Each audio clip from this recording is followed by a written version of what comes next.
And unless I misheard the word cult. But anyway, I joined a cult, the fastest growing cult in the UK, in fact. That's right, I joined the cult of UK air fryer owners. Now, I've seen a few members here already tonight, so give me a shout if you've got an air fryer. Woo! I wasn't going to get one, in the end I gave in to peer pressure, or as we call it, air pressure. We worship at the high aisle of the esteemed ninja, otherwise known as conies.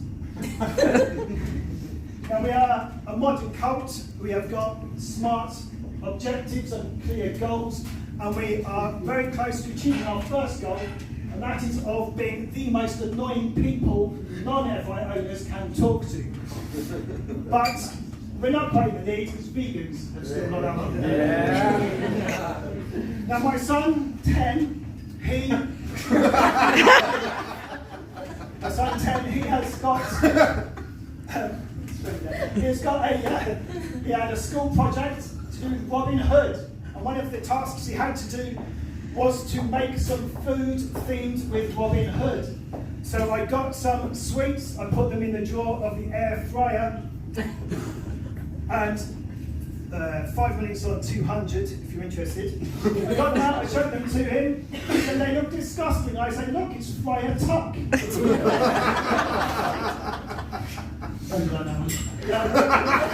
But he looked disgusted, absolutely disgusted. And I said, look, everything I do it for you. So me and my kids, we often compare childhoods. They think they've had a hard childhood. They've not had a hard childhood. I went to a Roman Catholic boys' boarding school. Yeah, it's getting very dark. And have you got many parents in? Give me a shout if I know there's some parents in there. Yeah. I do realise this until recently, my daughter, 12, started secondary school, and they don't have showers after games. They do not have showers after games or PE anymore. This is crazy. I mean, we had the horrors of the shower after games and PE. Unbelievable. But yeah, they don't have to go through that. And we had communal showers. Just to clarify, by communal, I don't mean showers in which you took Holy Communion. Okay? Well, I suppose in hindsight there were similarities, getting on your knees, having something placed in your mouth.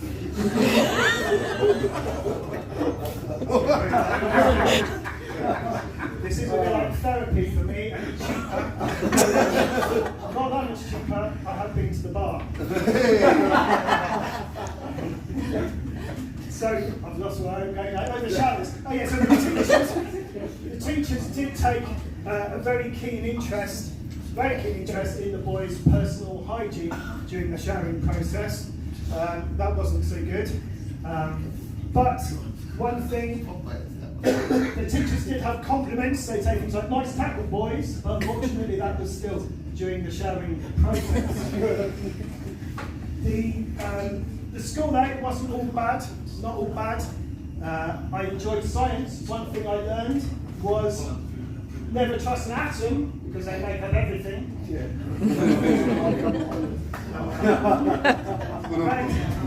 I also came second in a school camouflage competition. Yeah, they never found a winner. But the headmaster's rose bush was looking very pleased with itself. But the kids, they say to me, Dad, you didn't have things like online bullying. And they've got a point with that, I suppose. But I found a very easy cure for online bullying. I stopped them going online. Easy. I confiscated their modems. Yes. And they were moaning at me, saying, oh, Daddy, but we can't ask Jeeves. Now, this is an attempt at the comedy of nostalgia. Maybe I should change that to Alta Vista or Lycos or something like that. Who knows? But then they said to me, but okay, Daddy, we've had lockdown, which I didn't have. And so what? I was at a private Roman Catholic boys' school. We had long holidays too. And they said, yes. But we had PE with Joe Wicks. And they've got a point, haven't they? So, have you got any? No, there's a few parents in. How many non-parents are in? Unfortunately, I'm going to talk about some PE lessons now, but there must be a better word for non-parents, doesn't there? something like lucky bastards. Yeah. That would be a better one, wouldn't it? So Pete and Joe Wicks, he did these 30-minute YouTube lessons every single day throughout lockdown. And what I found funny was here we got a young, fit, personal, professional trainer, and he was getting out of breath 10 minutes into his lesson. So what impact he thought he would have on our nation of obese children, I really don't know.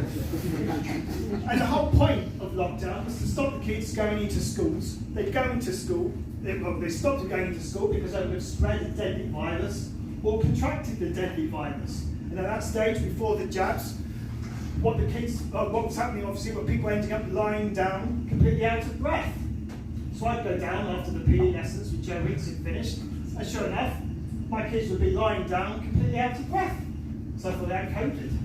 So it wasn't all bad. It wasn't all bad during COVID. There were some more placid activities like colouring in rainbow flags for the NHS. I didn't even know the NHS was gay.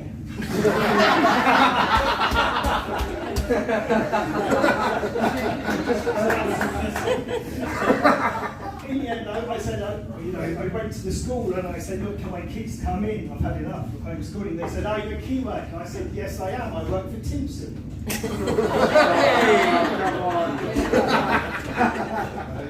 It was strange times, wasn't it? I got caught speeding during lockdown. I had to do the speed awareness course, and that was done online. Guess what? That was done on Zoom. That's rich. Strange times. And there were a lot of statistics every day. There were press conferences, weren't there? Lots of statistics coming out, and I thought these were interesting. So I did some research on these. Don't worry, it was when I should have been at work. And I was praying to do it. Who knows what the average life expectancy is of a man in Scotland? Oh, 12. Let's go. The average life expectancy of a man in Scotland is 80. And so I thought I'm going to look at what the average age of a man that died of COVID was in Scotland. Anyone know? 82. 81. 81. So only in Scotland could you catch a deadly virus and it prolong your life for another 12 months. And if you want to live even longer, move to England. To be honest, my wife did say to my first wife, did say to me, don't do the COVID jokes, they're tasteless. I said, no, that's just a symptom. Guys, thank you very much for listening. This has been...